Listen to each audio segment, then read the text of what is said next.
Over the years, we have seen kind of the treatment of dancers, some might even say the mistreatment of dancers depicted in media. But I'm curious, working with Lizzo, was there a specific moment or incident where you felt like this was crossing the line and it's actually more of a toxic working environment? Many instances. I can't pinpoint one. I can probably count at least 10, just right off the bat. I mean, just inviting us to sexually explicit things, a lot of times without our knowledge of knowing that there was gonna be nudity there. You know, telling us that we need to be a family and, you know, invite us to be sister-like, have a sisterhood, but then turn around and never give us the benefit of the doubt and believe the microaggressions being put forth towards her by management about us. Just having these really intense meetings about how we're not dancing good enough, and we're you know, all kinds of allegations that, you know, we work really hard so we know are not true. Those meetings that you're talking about, did it feel like to you like this is not like the MO of the industry? This is not an industry standard. It felt different? Well, I personally and Crystal are very new to the industry. Noelle has been in the industry for a while, but this is me and Crystal's first job. So for a long time, in my time in the camp, I just chalked this up to, you know, this is probably just industry standard, or like, even if it's not, you know, it can't be that bad. You know, the industry is crazy. I made a lot of excuses for Lizzo and the management team until enough was enough when I finally was out of it. Right. Crystal, what was that breaking point for you? The breaking point for me was for there to be blatant lies that were being spread about us and what we were doing or how we were conducting ourselves.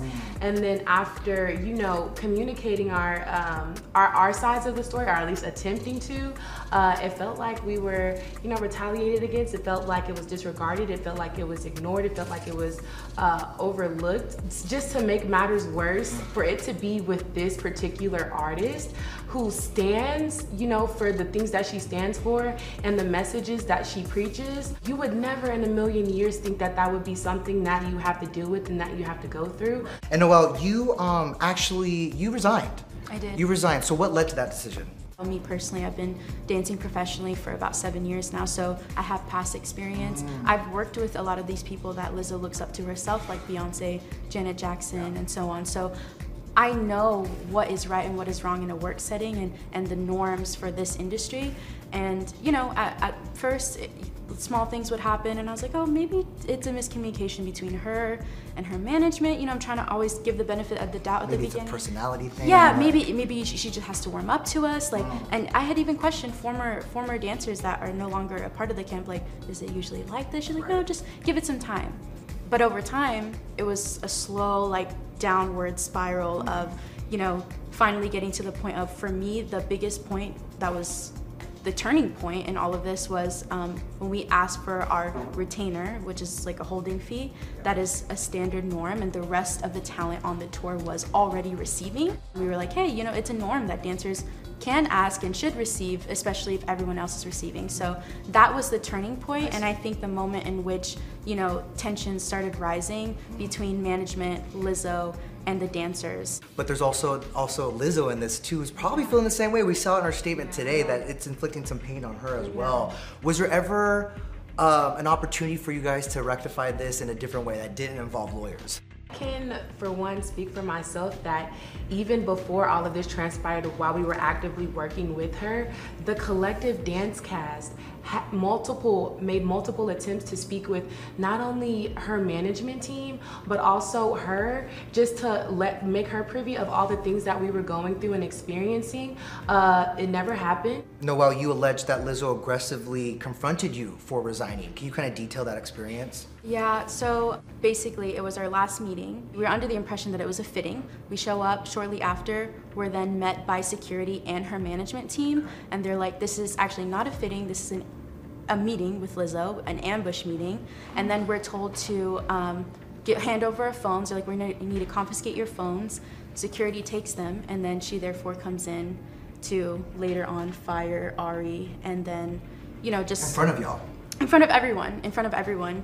Her management was there, security, herself, and the rest of the dance members were also there. So within that, you know, I had planned on resigning a bit earlier. I had been in talks with my agent about, you know, I'm gonna do this professionally, give my 2 weeks, because up until then it was an accumulation of things. Just seeing how she had first handled the situation with Ari and how she let her go previously with the way that they let Crystal go, I was like, I can't stand for this anymore, and I had to say something. Yeah. So in coming forward and saying that, she then got physical. She basically raised up her fists. She was like balling her knuckles, and she's like, you're so effing lucky, alluding to you're lucky I'm not gonna hit you. Enough to where one of the dancers, you know, finally got up and had to pull her back, because at that moment we were like, oh, she's actually going to hit me, and physically had to pull her back, while then she's yelling all these different names and things, and you know, it was scary, and it was shocking. Ariana, what do you hope to accomplish through this lawsuit? I just really, at this point, I don't need like an apology or even understanding. I just need change. And I need dancers and other people in the industry and just people in general that are being taken advantage of, that you have a voice. I think you just have to know your rights. I've learned so many things about my rights as a dancer, and what is deserved, and what is the norm of being on set, and how I should be treated by these artists and teams. So I think anybody that pursues this industry just needs a lot of tough skin, and they need to understand that, you know, as much as it may seem really glamorous from the outside,